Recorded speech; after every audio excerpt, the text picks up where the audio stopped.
Hello students, coming to the conclusion part of the chapter 2 forms of business organization is the factors to be considered for determining the choice of organization.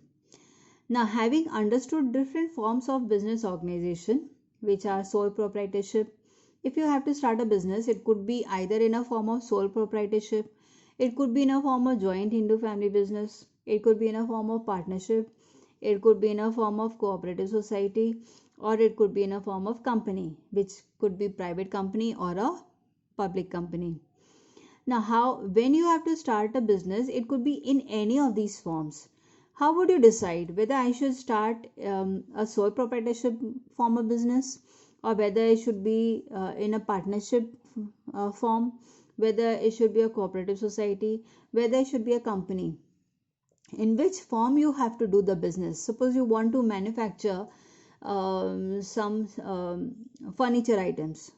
So whether you're manufacturing as alone in a form of sole proprietorship, whether you have brought in some partners and you have started in a form of partnership form, whether it's a cooperative society where you brought in some members together, or whether you start a company by having some members who bring in some capital. So on what basis can you decide? So that is factors to be considered while determining the choice of organization. Which kind of organization will you adopt to start your business? So coming to the last part is the factors which on what basis do you consider that which business organization will be good enough for you, whether you want to start as a sole proprietorship business, or you want in a form of partnership firm, or what. So there are many factors which you have to consider. All of these kinds of organization have some benefits, they have some disadvantages. So suppose the first factor this is not feature, the first factor is cost and ease in setting up of organization. Like on what basis, what is the cost that you can spend, whether how is it easy to set up an organization. If you decide on the basis of this factor, suppose the cost,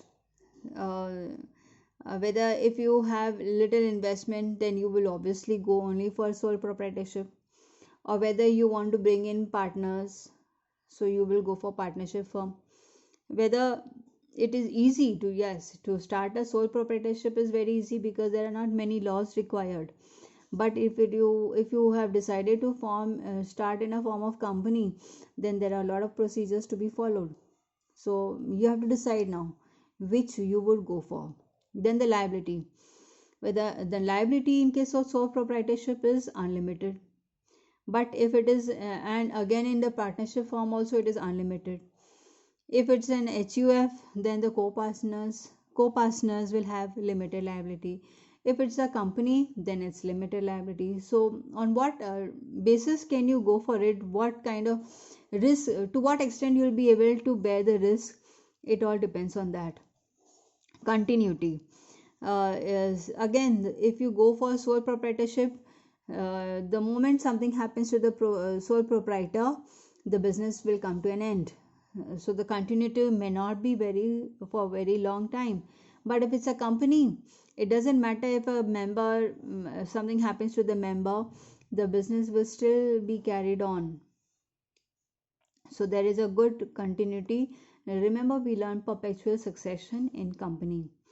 So there are many aspects that have to be considered.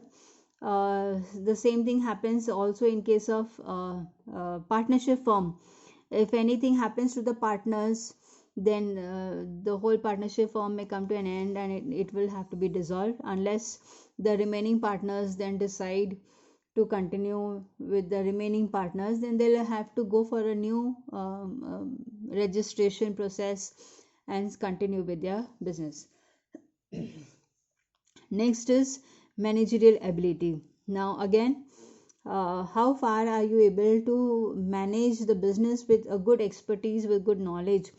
Obviously in sole proprietorship it's only you and you, and if you require some people to help you around, you may not be able to hire them and bear the cost, but this is it's very convenient to bear such expenses of hiring such good officials in company, and with good with people with good expertise and good professional knowledge, education, the company will be able to run in a much better way, and they'll be able to make the prospects of the company will be very high, and the results also will be very extraordinarily good.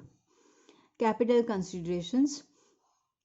Again, how much of capital will you bring in if you are a sole proprietor? The same thing, there's a limitation with the partners in the partnership firm, but in case of a company, the prospects are better. There are shareholders who can bring in more money, or you are because they you are able to also bear the cost of the borrowing of money from outside institutions and loans and banks. So the capital can be poured in more by large number of shareholders in case of company. Degree of control. Now, if you want to control yourself, then sole proprietorship is the best. If you bring in some partners, then again there's a benefit that you can distribute the responsibilities and duties, but there could be a difference of opinion, and you may not be able to do the operations well. There may not be a good freedom. To some extent, the freedom will be lost. Um, in that case, you may not go for partnership firm, but you may go with the sole proprietorship. But if you feel that I better go with company, and no matter if there's a separation between the ownership and management, but at least it will be managed by the people with managerial ability, then you may go for a company. And nature of business, according to generally the kind of business that you want to start, also affects the decision that you make in choosing the right form of business organization. Suppose it's a simple grocery store, so sole proprietorship is very ideal.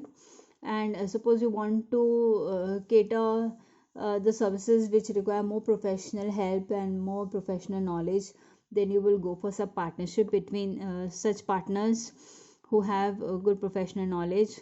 But if you want on a large scale basis, where you want to hire more people with managerial ability, then you may go for a company. So in this way, these are the factors which will decide on what basis you will be able to decide the form of business organization. Now, in your textbook, again, you are given the tables which comparative, which have comparative evaluation of forms of organization. So it's like a ready reckoner and a quick review you can have of various forms of organization and their features, on the basis of which you can decide as to which form of organization is good, as to the different factors that decide the choice of forms of organization. So that is the last part of the chapter, and you will then solve the exercises given to you at the end of the video. Thank you.